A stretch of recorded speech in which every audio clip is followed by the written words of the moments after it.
What's up, YouTube? Welcome to the how-to series with Training the Older Adult. I am Robert Linkul. Excited to have you here with us today. We are going to talk about improving our posture, or how to improve our posture while sitting at our desk. A couple of exercises that we can do in the weight room and just at your desk to help you deal with some of the pains and aches, postural issues that come about. So let's take a look and dive in here to some of our issues that come about working at a computer station. So number one, most of us are working on laptops or desktops, and we see some common issues like so: the rounding shoulders, knees flexed, and the round back, the forward head to look at our computer screen, the screen is down, and then kinked wrist while we type, okay?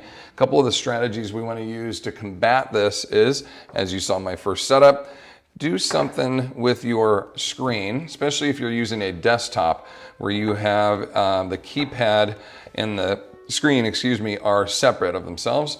Elevate your screen. You could get risers underneath or a little setup like I have, textbooks, anything that will bring your screen up higher.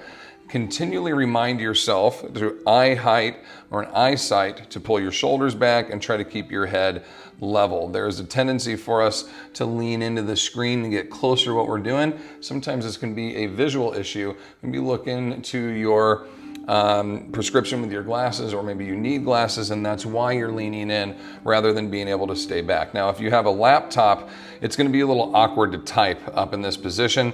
Do the best you can. When I'm working, coaching my clients, doing things where I just need to look at the screen, I have it elevated like you see, but if I have to type, I move that out, put my hands down. Now here's the second part, some type of pad. You can buy ones that are actually really nice and thick, have little curves. I just used a towel and put that down. It makes it a little easier on my elbows sitting. Also elevates my elbows a little bit so my hands can rest gently on the keypad when I'm typing, okay?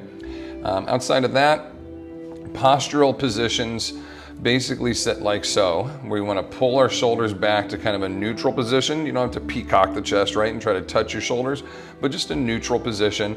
The line of sight and the arms resting neutral. You should be able to work at this position for a pretty long period of time without any aches and pains. Your feet or your lower half should sit kind of gently on the floor. Sometimes if you have lower back limitations or lower back injuries, having a stool, as you see with mine here, has got a little backrest, but I want to be able to move my shoulders and rotate about without hitting anything. So I like this low support, but I can also adjust the height of my chair, higher or lower, depending on how much leg support and how much extension I want at the hip. All right, a couple of exercises you can do at the desk.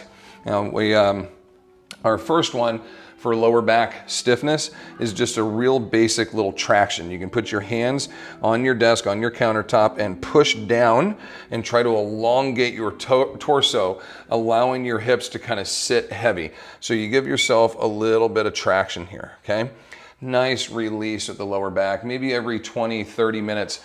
Always a good idea to set an alarm too, a little stand or sit down reminder. You can set them on your smartwatches as well, or just use a little 30-minute timer on your phone.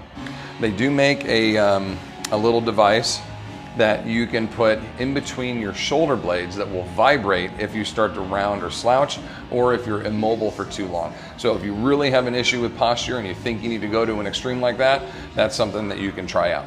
Okay, outside of that one, a hinge and hold, okay? Front of the desk, hinge, let your hands slide across the desk, stick your butt out here nice and long, hold for a 1, 2, 3, and then you can return back up. Get up under your tiptoes a little bit, get a good stretch, another little hinge and hold. Try to flatten your back, stick your tailbone up. Just work through that little range of motion, loosening up the hamstrings, loosening up that lower back. Outside of that one, some little arm circles. Okay, you can do little arm circles, low or high, just working through a range of motion, get your arms moving, get them feeling good. Real basic little stuff there. Just little things that will assist you in staying semi-active, where your body's not stagnant for a long period of time, and increasing blood flow. So I will tell you, with the use of smartwatch technology and apps on our phones, we can set a lot of reminders. Even my wife has one that reminds her of her hydration and how often she needs to be drinking, how much water she's drank on the day, and she reports it in. And the water bottle has a little Bluetooth connection and a sensor in there. Now, for those of us that really get a lot of aches and pains and your hips or your back start to bug you, look into some type of self-massage Theragun. There's a whole bunch of them out there that you can get and just have at your desk and just work on all the meaty parts of your body. Big meat, meaning non-bony parts of your body. Get into your glutes. You can work into your lower back. You can work up into your hip flexors. You can work into your pecs and down your bicep. I mean, just different areas to make your body. You can hear it in my voice here as it's going. Okay, just working on those muscles, engaging, flexing, moving around, get a little massage in there. Just, it's all about stimulation of movement and blood flow, and just keeping your body from sitting for 3, 4, 5 hours in a row in terrible postures really starts to bug you. Now that you know what we're looking to avoid and some of the things you can do at your desk to help improve, let's talk about a couple lifts that we can do in the weight room to really help with our posture. All right, gang, so here's a full circuit exercises I want you to try, maybe 10 to 15 reps of each one, work through 2 or 3 times every couple of days. I think this will have a really good effect on some of your long-term health, working at the desk, working on improving your posture. You're gonna notice all these are extensors and posterior chain-based movements. This first one here, we're gonna do a pulley row, but I wanna use what we call a anti-arthritic grip. So using our tricep extension handle, I'm gonna put my hands through the strap, over the top of the hand. My hands will stay open and extending the carpal tunnel extension through the hand. I'm gonna drop a foot back and row my thumbs to my chest.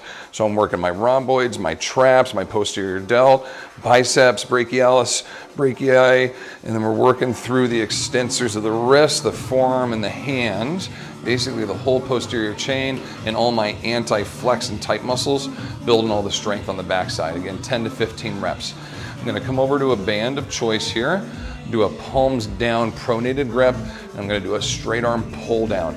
As I'm pulling down to my belt line, I'm also gonna retract my shoulder blades and try to squeeze back into that neutral postured position. 10 to 15 reps here. I'm gonna work over to a sit to stand. You can hold a dumbbell and a goblet or down between the knees, all the way down, have a seat, completely unload and return. Good, 10 to 15 of those. We're gonna go to a Romanian deadlift, RDL, stiff leg deadlift, all the same. Weight of your choice, good shoulders back, good butt up here, stretching your hamstrings, slow and steady, 10 to 15 reps. We're gonna go to a banded, no money. You could use a mini band or a zero orange band doubled over. We're gonna pull our shoulder blades back to neutral, elbows in here tight, palms up, and we're gonna separate and return. Separate and return. The shoulder blades squeezing together as I work through a little bit of range of motion.